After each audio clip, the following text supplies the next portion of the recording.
Captain Jake Morrison stood at the window of his ship, watching the stars drift by. The EU's Harmony was not a warship. It looked peaceful, painted white and blue like the old Earth flag. For 15 years, Jake had commanded this vessel through the galaxy, always smiling, always polite, always following the rules. The rules were simple. Humans must not fight. Humans must not argue. Humans must not show anger. The Consul Assembly had made these rules after Earth joined the galactic community. They said humans came from a dangerous world and needed to learn proper behavior.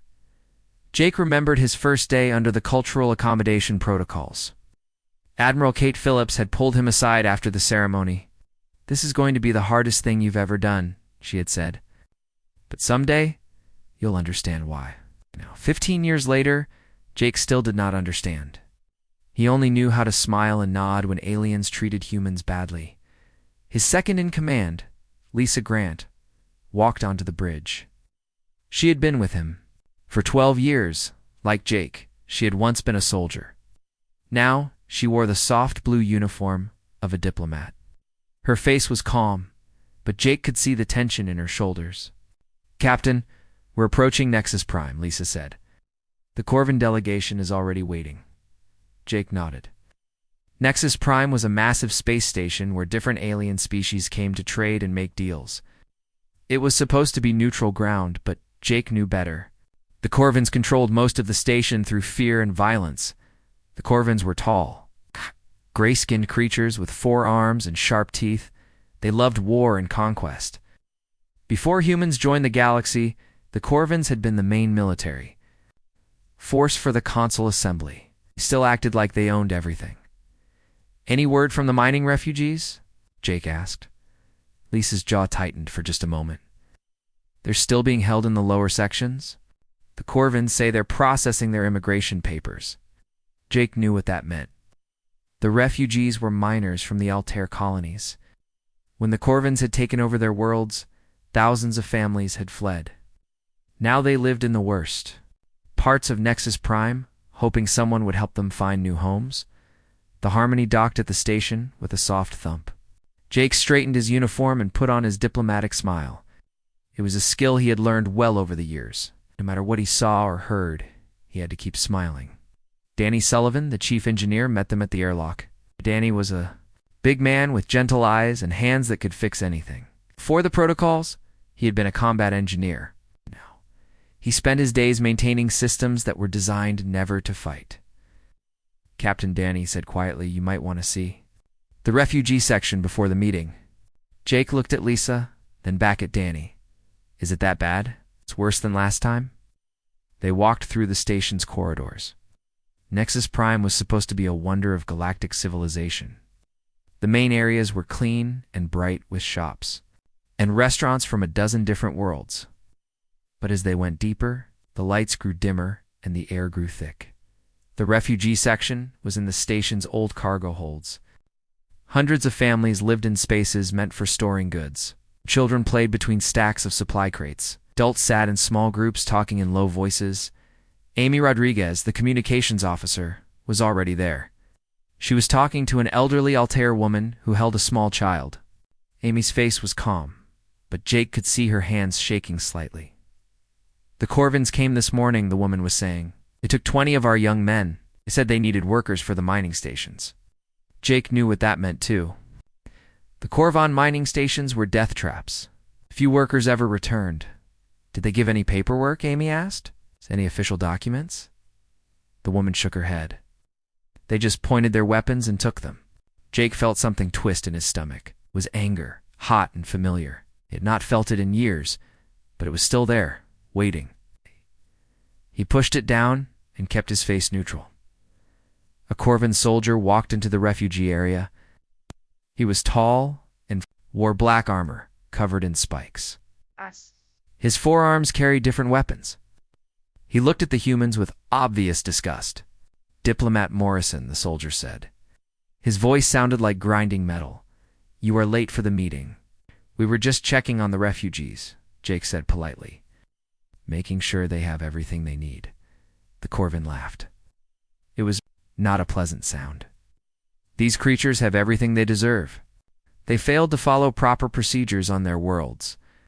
Now, they learn the cost of disobedience. Jake's smile never wavered. Of course, we understand completely. But inside, something was breaking. Jake watched the Corvin soldier walk away, his weapons gleaming in the dim light. He looked at the refugee families, at the empty spaces where their young men had been. He thought about the cultural accommodation protocols and Admiral Phillips' words. Lisa touched his arm gently. "Captain, we need to go." Jake nodded and followed his crew back through the station. They passed the bright shops and the clean corridors. They passed alien families who looked happy and safe. They passed Corvin soldiers who watched everything. With cold eyes as they reached the diplomatic section, Jake's personal communicator buzzed. Ow. It was a message from Earth, encrypted and marked urgent. Jake opened it carefully. The message was from Admiral Phillips. It was short. "Consul fleets, massing near Titan. Prepare for implementation Omega. The gloves are coming off, Jake." Jake stared at the message for a long moment, and then he looked at his crew. Lisa was reading over his shoulder, her eyes wide. Danny had gone very still. Amy was checking her own communicator. "Implementation Omega," Lisa whispered. "I remember. That code from the academy?" Jake remembered it too. It was the code for the end of the cultural accommodation protocols. It was the code for war. He looked around at the diplomatic section of Nexus Prime. Alien delegates walked by in their fancy clothes, talking and laughing. They had no idea what was coming. They had spent 15 years thinking humans were weak and harmless. Jake deleted the message and put his communicator away, straightened his uniform, and checked his diplomatic smile in a mirror. Looked perfect, just as it had for 15 years. But something had changed. The smile was still there, but behind it, Jake Morrison was no longer pretending to be civilized. "Come on," he said to his crew.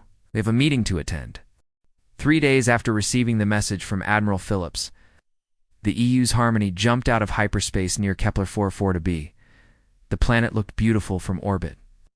With green forests and blue oceans, Jake Morrison had visited this world before when it was just a mining colony. Now, it was supposed to be home to over 3,000 human settlers.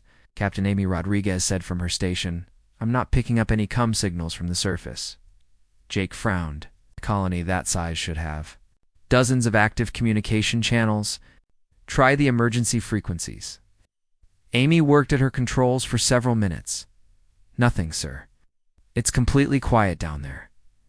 Lisa Grant checked her navigation charts. "The Corvon patrol station is still active. They're requesting permission." "To board us?" Jake's stomach tightened. The Corvins had taken control of this system 6 months ago. They had promised the human colonists could stay if they followed proper mining quotas.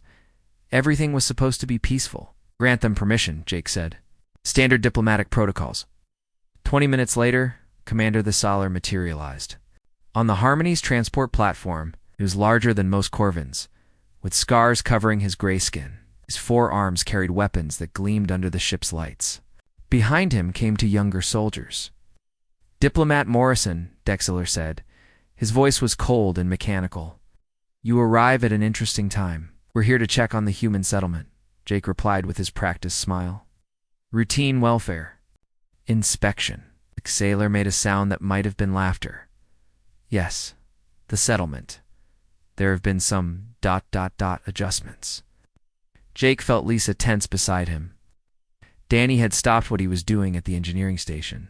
Amy kept her eyes on her controls, but Jake could see her shoulders were rigid. "Adjustments?" Jake asked politely. "The humans violated their settlement agreements," the Exceller explained. "Expanded their agricultural zones without permission. They built unauthorized structures. They refused to meet their mining quotas." "See," Jake said. His diplomatic training kept his voice level. "What kind of corrective measures were taken?" The sailor reached into his armor and pulled out a datapad. "Everything is documented here. The humans were given multiple warnings. When they continued to violate regulations, we implemented standard enforcement procedures." He handed the pad to Jake.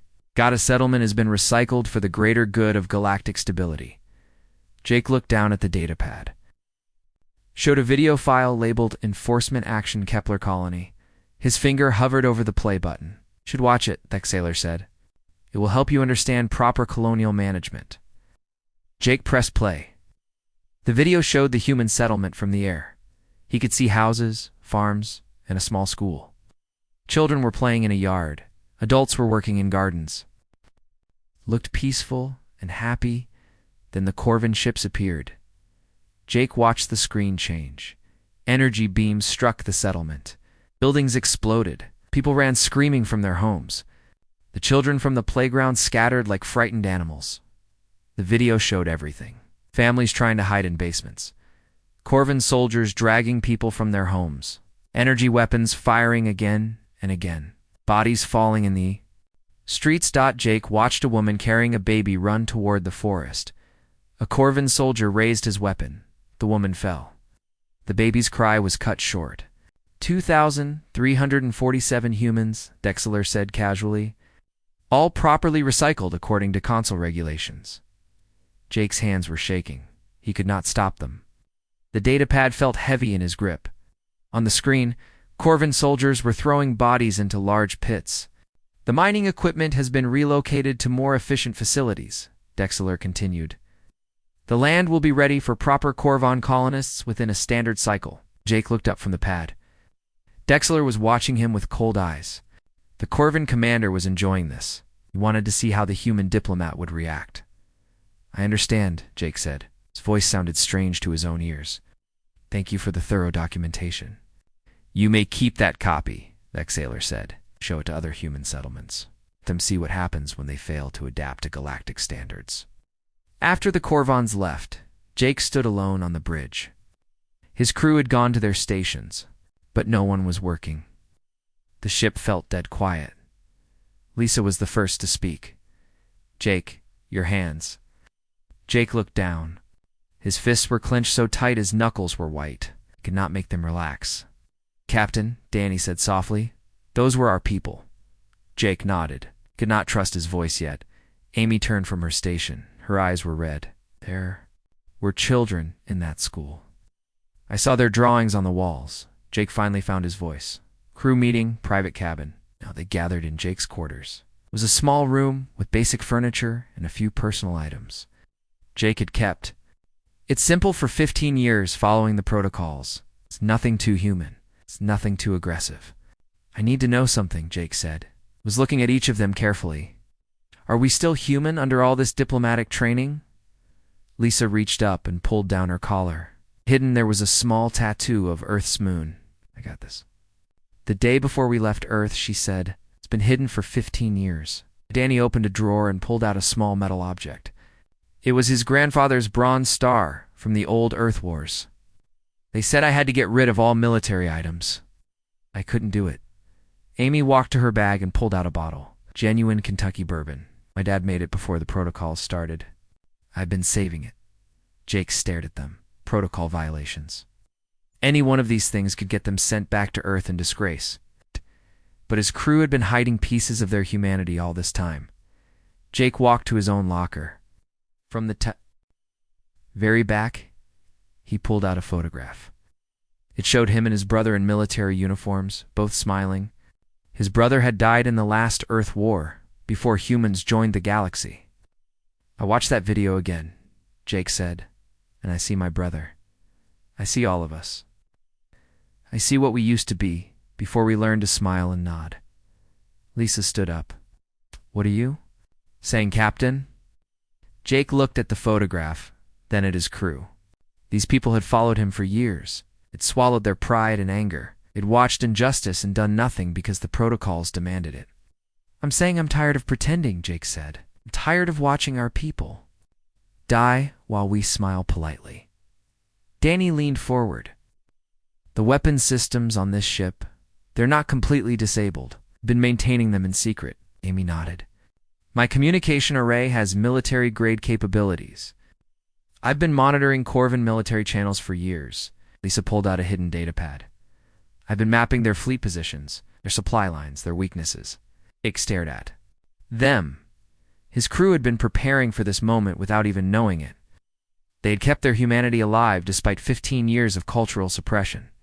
Admiral Phillips said the gloves are coming off, Jake said slowly. I think it's time we remembered what Deathworlders do when someone hurts their family. He looked at each of them one more time. Are you with me? Lisa smiled. It was not her diplomatic smile, it was something harder and more dangerous. Captain, we've been with you since day one. We're just tired of playing nice. Jake nodded and walked to his communication console. He opened a channel to Earth on the deepest encryption they had. Admiral Phillips, he said into the transmitter. This is Captain Morrison. We've seen what they did to our people on Kepler. We have documentation. We have evidence. And Admiral. Jake paused, thinking of the children in the video. We're done being civilized. The U's Harmony did not return to Nexus Prime. Instead, Jake Morrison ordered the ship toward the outer colonies where other human vessels operated. For the first time in 15 years, they were not following their scheduled diplomatic route. Captain, Amy, Rodriguez said from her station, I'm picking up the merchant ship New Boston. Captain Rick Barnes is requesting permission to come aboard. Jake nodded. Rick Barnes was an old friend from their military days. Had been commanding trade ships under the protocols for 12 years. His job was to buy and sell goods across the galaxy, while always being polite to alien customers. Rick materialized on the transport platform 30 minutes later. He was a thin man with gray hair and sharp eyes. When he saw Jake's face, he knew immediately that something had changed. Jake, Rick said carefully, you look different. The protocols are over, Rick, Jake replied. Admiral Phillips sent the implementation Omega code 3 days ago. Rick's eyes widened. Are you sure? After all these years? Jake handed him the data pad from Commander Thexler. Watch this, and tell me if you think we should keep playing nice. Rick watched the video of the Kepler colony massacre. His face grew harder with each passing minute. When it finished, he was quiet for a long time. How many other colonies? Rick asked finally. We don't know yet, Jake said. That's why we need to talk to the other ships, find out what everyone has been seeing. Over the next week, the Harmony made contact with 8 other human vessels. Each captain came aboard with the same careful expression. Each one left looking like a different person. Captain Sarah Lake commanded the research ship Endeavor. She had been studying alien cultures for the Consul assembly. What she revealed made Jake's stomach turn. The Zephyrians have been running experiments, Sarah said. She was a small woman with intelligent eyes that now burned with anger. They take human prisoners and test their pain tolerance. They want to understand why we heal so fast and why we don't break under torture like other species. She showed them photographs. Humans strapped to tables. Humans with injuries that should have killed them, but didn't. Humans who kept fighting, even when they should have given up. They call us fascinating subjects, Sarah continued. They sell recordings of the experiments to other species. Entertainment, they call it. Captain Mike Chen, of the cargo hauler Liberty Bell, had discovered something else. The Corvins were not just killing human colonists. They were selling human children to other species as exotic pets. The kids are small and cute, Mike explained. His voice was deadly quiet. They learn tricks fast. They're loyal. And they don't complain when they're mistreated because they think it's normal. Jake felt the anger building in his chest. Not the quick flash of temper he had learned to control, but something deeper and more dangerous. This was the rage of a species that had spent millions of years fighting to survive on a world that tried to kill them every day. Captain Tony. Rodriguez, no relation to Amy, brought the most shocking news. His intelligence ship had been monitoring Consul communications. For years, what he had discovered changed everything. The cultural accommodation protocols were never about keeping peace, Tony said. They were about studying us. The Consul Assembly has been watching us for 15 years, learning our weaknesses, mapping our psychology. He pulled out a thick data file. Every human ship, every human colony, every human family in the galaxy has been under surveillance. They know our military capabilities, our population numbers, our technology levels. They've been preparing for the day when they decide. We're too dangerous to keep alive. Jake stared at the file. How long do we have? According to their timeline, the final solution was supposed to begin next month. Complete elimination of the human species, starting with Earth itself. The room went silent. Jake's crew stood around the table, processing what they had just heard. 15 years of diplomatic service, 15 years of swallowing their pride and watching injustice, and it had all been a setup for genocide. Lisa Grant was the first to speak. So what's the real plan? What's Implementation Omega really about? Jake opened his personal communicator and sent a coded message to Admiral Phillips. The reply came back within an hour. It was longer than usual and contained attachment files that made Jake's eyes widen. Admiral Phillips wants to meet with all ship captains at coordinates she's sending, Jake announced. But first, she wants us to see something. The attachment files contained ship schematics, not of the small diplomatic vessels they had been flying, but of massive warships, hundreds of them. Ships designed for one purpose: war. A Prometheus class destroyers, Jake read from the files. The Washington-class battleships. The Enterprise-class carriers.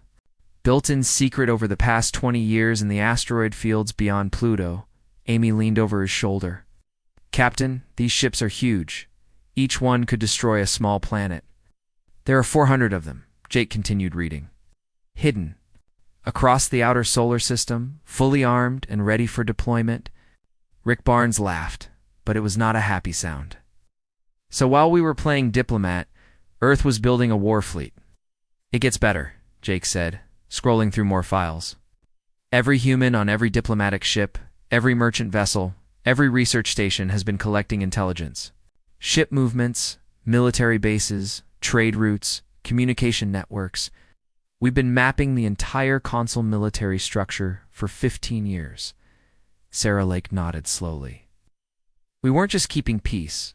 We were preparing for war. Jake looked around the table at his fellow captains. These were people who had given up their military careers to serve as diplomats.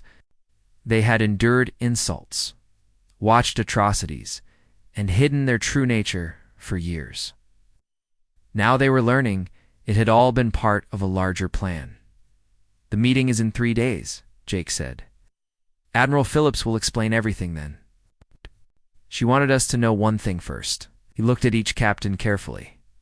The protocols are officially over. We're not diplomats anymore. We're what we've always been underneath. Soldiers from a death world. And we're finally going to war. Captain Mike Chen stood up slowly.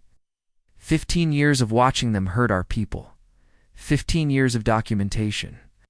15 years of learning their weaknesses. He smiled, and it was a cold, dangerous expression. They have no idea what's coming. Jake nodded and closed the files. Admiral Phillips says there's one more thing. The Consul Assembly thinks they're going to attack Earth next month. They're massing their fleets near Titan right now. Let them come, Rick Barnes said quietly. Let them see what happens when you threaten a death world's home. Jake looked out the window at the stars. Somewhere out there, Consul fleets were preparing to destroy humanity. They thought they were facing the same weak diplomatic species they had been controlling for 15 years. They were about to learn how wrong they were. Set course for the rendezvous point. Jake ordered his crew. It's time to stop pretending we're civilized. The Consul attack on Titan came exactly when Admiral Phillips had predicted. 300 Corvin warships dropped out of hyperspace near Saturn's largest moon, expecting to find a small human research station and some mining equipment. What they found instead was the entire human battle fleet waiting for them. Jake Morrison stood on the bridge of his ship, but it no longer looked like the diplomatic vessel used Harmony. Danny Sullivan had spent 3 days removing the fake panels and peaceful decorations.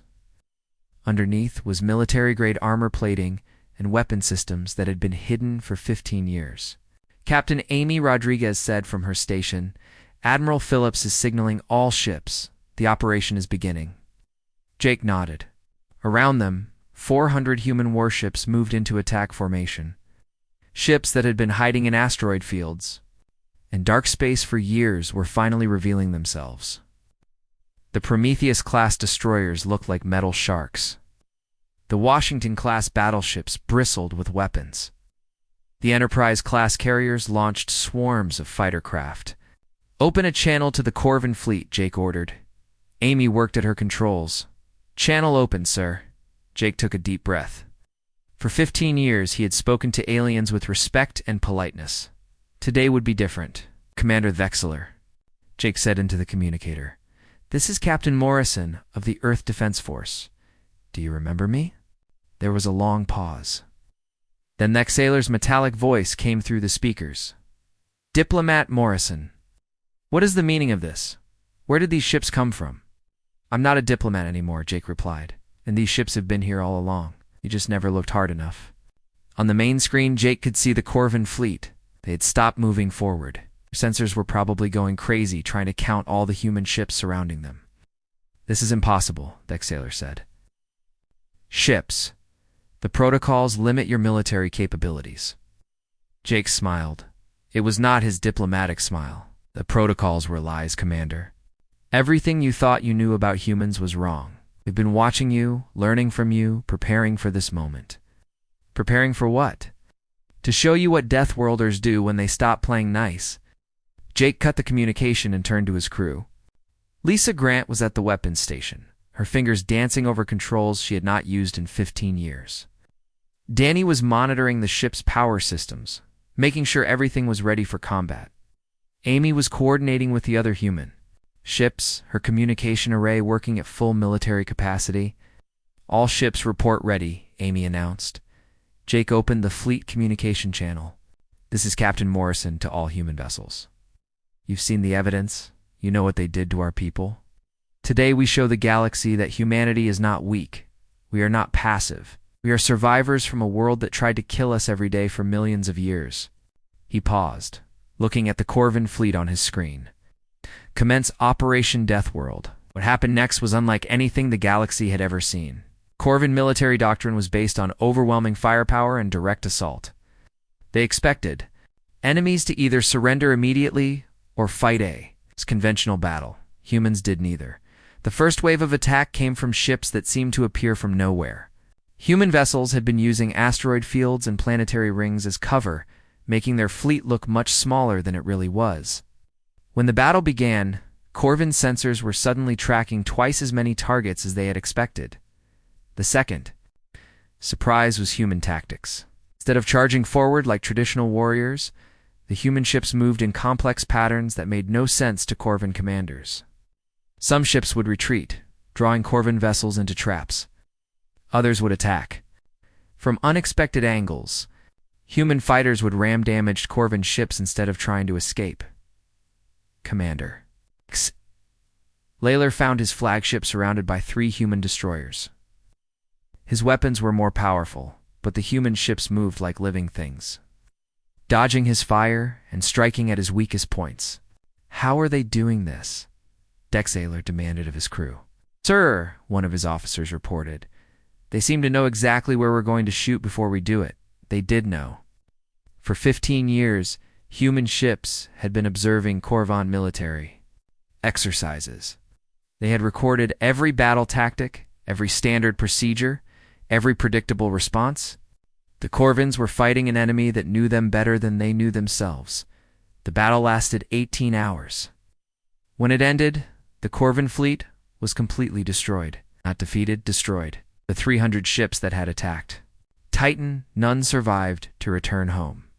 Jake stood on his bridge, looking at the debris field that had once been the Corvin invasion force. His ship had taken damage, but nothing serious. Round him, the human fleet was regrouping and treating their wounded. Casualties? Jake asked. 17 ships damaged, Lisa reported. 43 crew members wounded, 2 dead. Jake nodded. 2 human lives lost, but they had eliminated an entire Corvin fleet. The mathematics of war were harsh but clear. Amy, open a channel to all Consul territories, Jake ordered. Channel open, sir. Jake looked directly into the camera. Across the galaxy, aliens would see his face on their screens. It's not the polite, smiling diplomat they remembered, but a human warrior whose people had just won their first real battle in 15 years. My name is Captain Jake Morrison of the Earth Defense Force, he began. For 15 years, humans have followed your cultural accommodation protocols. We've been polite. We've been peaceful. We've watched you hurt our people and said nothing. He held up the data pad that showed the Kepler colony massacre. This is what you did to 3,000 human colonists. Men, women, and children murdered. Because they built gardens without permission. Jake's voice grew harder. Today, 300 Corvin warships came to destroy our home. None of them will return. This is what humans do when you threaten our families. He leaned closer to the camera. The cultural accommodation protocols are over. From now on, we have one simple rule. Treat others with respect or face the consequences. You've spent 15 years studying us, thinking we were weak. Now you get to learn what we really are.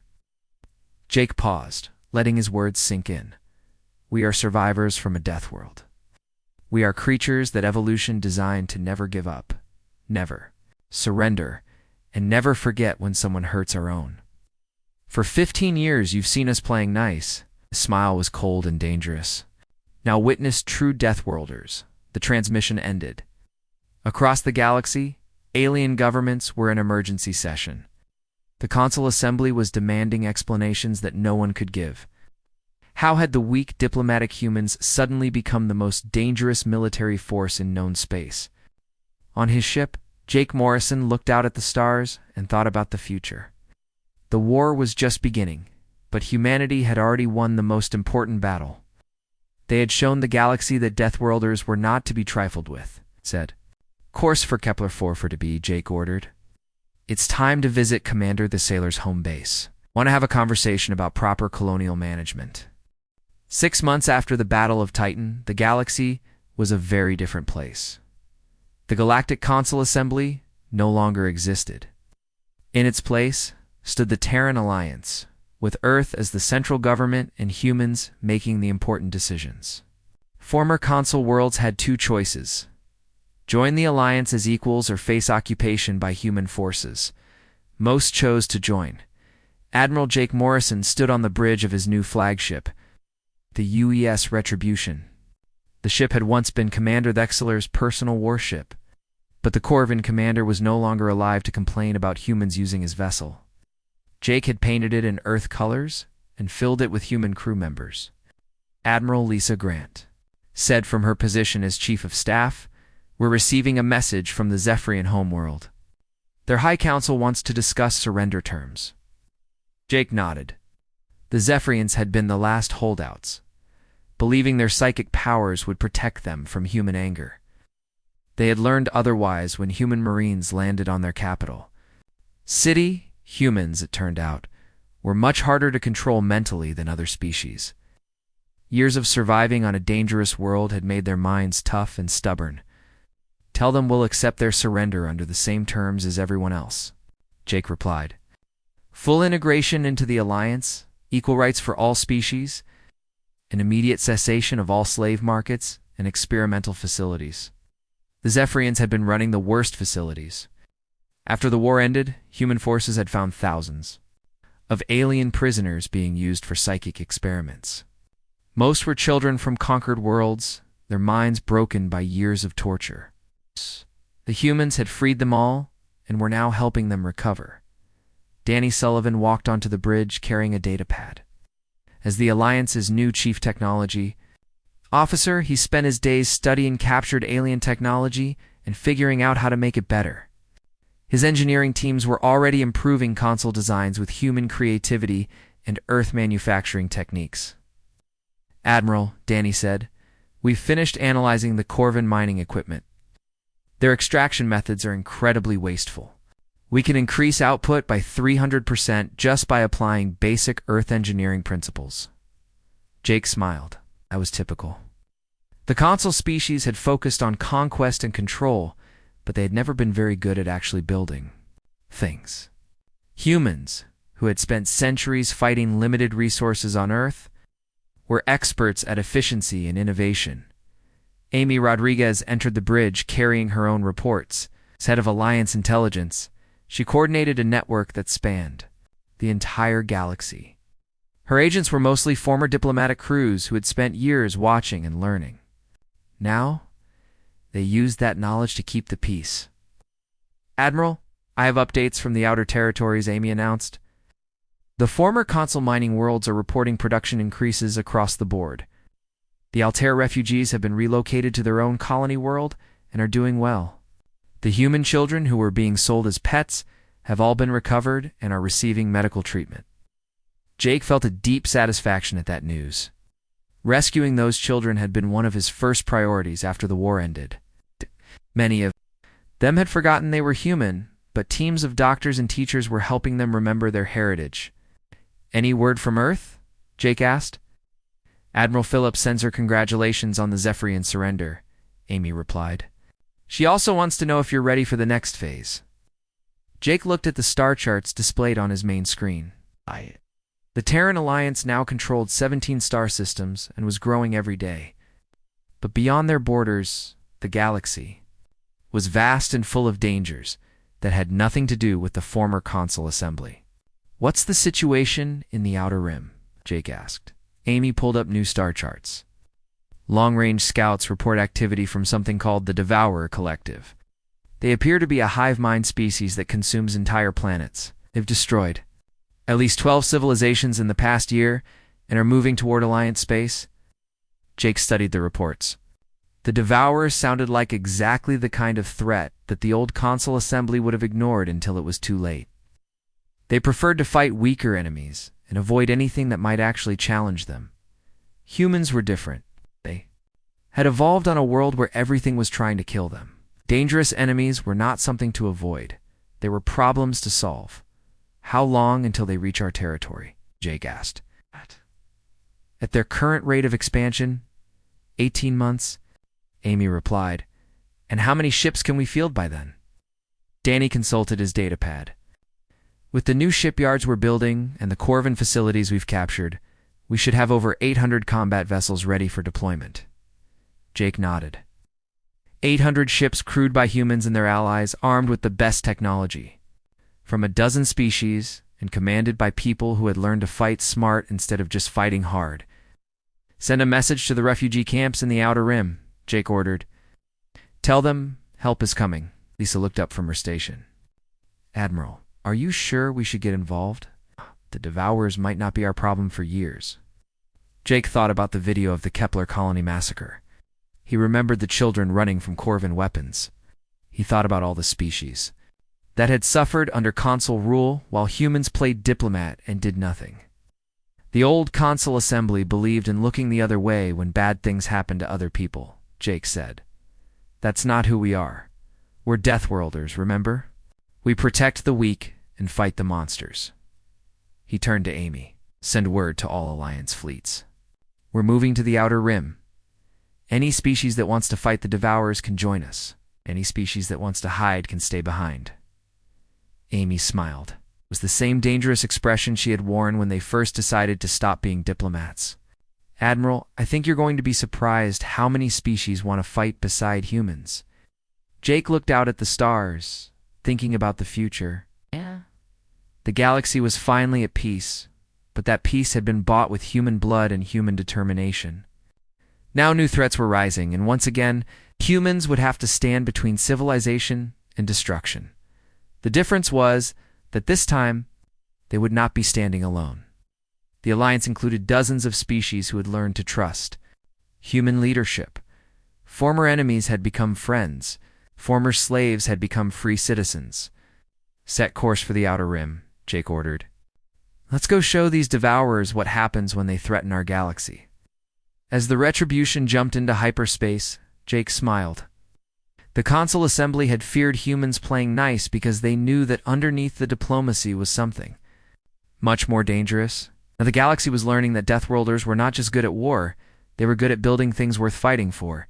And when someone threatened those things, they fought with everything they had.